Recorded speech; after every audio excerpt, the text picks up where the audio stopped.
और दोस्तों कैसे हो। पिछले चैप्टर में हमने जैसा देखा था कि एक पागल आदमी आर्यन पर अटैक कर देता है। एंड इसी चैप्टर की स्टार्टिंग वहीं से होती है जहाँ पर आर्यन उससे खुद को बचाने की कोशिश कर रहा होता है। बट तभी हम देखते हैं कि उस बिल्डिंग में धीरे धीरे दरार आने लगती है। एंड वो बिल्डिंग धीरे धीरे टूटने लगती है।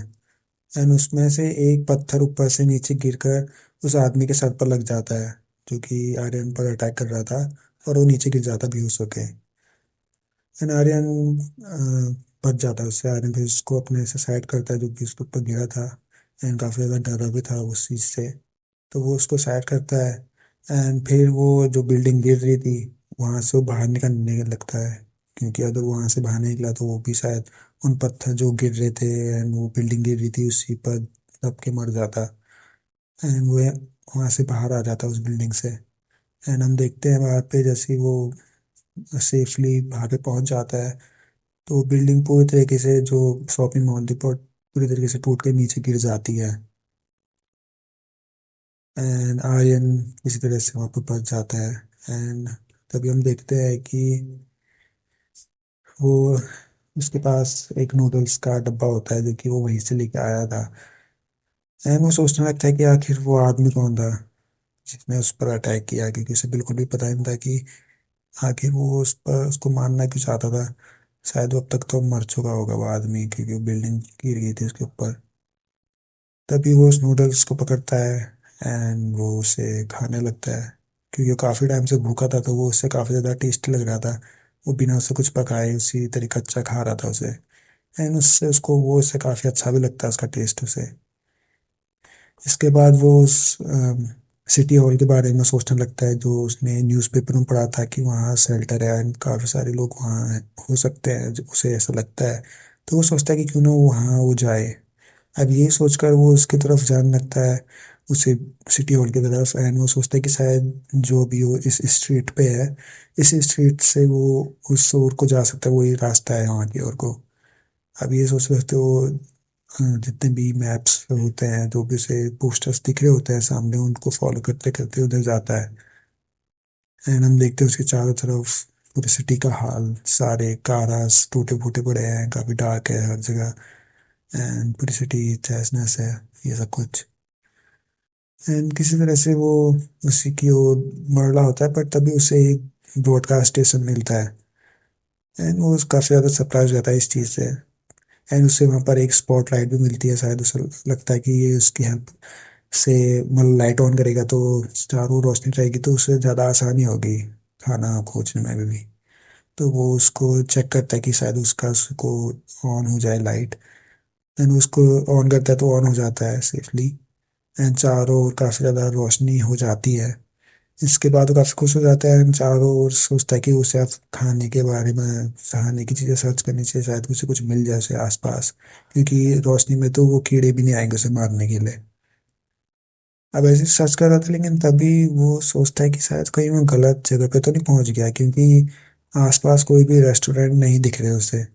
लेकिन तब उसे एक कन्वीनियंस स्टोर मिलता है। एंड उससे वो काफ़ी खुश हो जाता है क्योंकि उससे शायद वहाँ खाना मिल सके। तभी वो उसके अंदर आता है। बट वो देखता है कि वहाँ तो कुछ है ही नहीं खाने पीने की चीज़ें। सब कुछ पहले ही कोई ले चुका है ऐसे लग रहा था। एंड शायद उसे लगता है कि शायद जो बाकी लोग होंगे जो सर्वाइवर्स होंगे, उन्होंने वो सारा खाना ले लिया। एंड वहाँ पर कुछ भी नहीं था। तभी वो शौक हो जाता है किसी चीज को देखकर। एंड हम देखते हैं कि उसके सामने कुछ लिखा हुआ था उन टूटी हुई वॉल्स पे, जहाँ पे लिखा हुआ था look up at the distant sky, ऐसे लिखा हुआ था, यानी कि ऊपर देखो आसमान की ओर। तो जब वो जो टूटे हुए वॉल्स थे उस पर किसने लिखा था वो, यानी कि इससे पता चल रहा था कि जिसने भी ये लिखा है ये आफ्टर, ये इस जो इंसिडेंट हुआ था इसके बाद ही हुआ है, इसने लिखा हुआ है। तो इसके बाद वो उस कन्वीनियंस स्टोर से बाहर आता है ना, आसमान की ओर देखने लगता है। तो उसे काफी ज्यादा अंधेरा लग रहा दिख रहा होता है उधर। ना ही वहाँ कोई सितारा दिख रहा था, ना ही कोई मून था।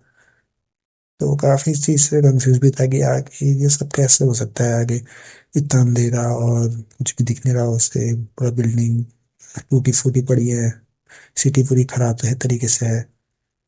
तो वही फिर सोचता है कि शायद उससे वहीं जाना चाहिए, मॉल पे जहाँ पर बहुत सारे लोग सर्वाइवर्स हैं। तो ये सोचकर वो आगे बढ़ने लगता है, लेकिन तभी उसकी नजर आती है आगे, जो कि उसने पहले तो उस जो स्पॉट लाइट थी उससे रोशनी करती थी आसपास की जगह पे, लेकिन वो आगे लाइट जा ही नहीं रही थी, एक जगह पे रुक रखी थी। अंधेरा था, जैसे कि पिछले बिल्डिंग में हमने देखा था चैप्टर्स में कि एक बिल्डिंग से आगे रोशनी जा ही नहीं रही थी। तो वो डार्क वॉल गया था, तो वही चेक करने के लिए उसकी ओर बढ़ने लगता है कि आगे रोशनी नहीं जा रही है। और जैसे वो आगे बढ़ता है तभी वो देखता है कि एक बड़ी सी वॉल टाइप की वहां पर है, जो कि जहाँ से आगे लाइट पास ही नहीं हो रही है and ना ही वो भी खुद उसके आर पार जा पा रहा है। एंड जब उसकी ओर वो अपना हाथ बढ़ाता है तो वो देखता है कि वहां पर तो बहुत ज्यादा अंधेरा है, वो उससे आगे बढ़ ही नहीं पा रहा है, किसी चीज ने उसको ब्लॉक कर रखा है।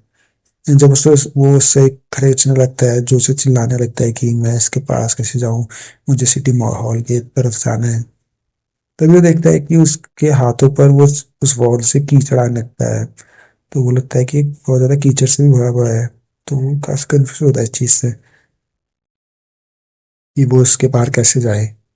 तभी उसे दूर एक रोशनी दिखाई देती है, जहाँ पर बहुत सारी बिल्डिंग्स भी होती हैं, लाइट्स होती है। तो वो सोचता है कि शायद वहां पे कुछ लोग हों, तो वो उसकी ओर बढ़ने लगता है चिल्लाते हुए, यहाँ शायद वो वहां तक जा सकता है। और जैसे ही वो आगे बढ़ता है तो उसका पैर अचानक से नीचे की ओर गिर जाता है, जैसे कि लग रहा था कि वहां पर कुछ है ही नहीं और आगे है रास्ता। एंड जैसे ही वो नीचे गिरता है तभी वो हम देखते हैं कि वो एक बड़े से एक तरीके से खाई की ओर गिर रहा होता है। या किसी तरह से वो खुद को बचा लेता है पकड़ के ऊपर से। बट वो चिल्ला रहा होता है कि कोई इसको बचाओ, कि मतलब वो गिर रहा है यहाँ से नीचे। लेकिन वहां से तो कोई सुनने वाला था नहीं, एंड एक तरीके से वो खाई की ओर लटका हुआ था, कहीं नीचे ना गिर जाए। वो चिल्लाते हुए बोलता है कि इसको बचाओ बचाओ करके, पर उससे कोई तो सुनता है नहीं, क्योंकि उसके अलावा तो कोई और था नहीं उधर। एंड जो कीड़े थे बहुत सारे जो कि खा रहे थे पहले भी उसे, तो वो उसकी ओर बढ़ने लगते हैं, क्योंकि वहां पर कोई तो और रोशनी थी नहीं। एंड वो उसके हाथ को खाने लगते हैं, जिसकी वजह से वो अपना हाथ छोड़ देता है, मतलब वो उसको हाथ काटने लगता है तो वो हाथ छूट जाता है उसके ओर से। लेकिन तभी हम देखते हैं कि कोई और उसका हाथ पकड़ लेता है दूर से एंड उसे बचा लेता है। बट हमें पता नहीं चलता है कि वो कौन था जिसने उसका हाथ पकड़ा। एंड इसी के साथ चैप्टर खत्म हो जाता है।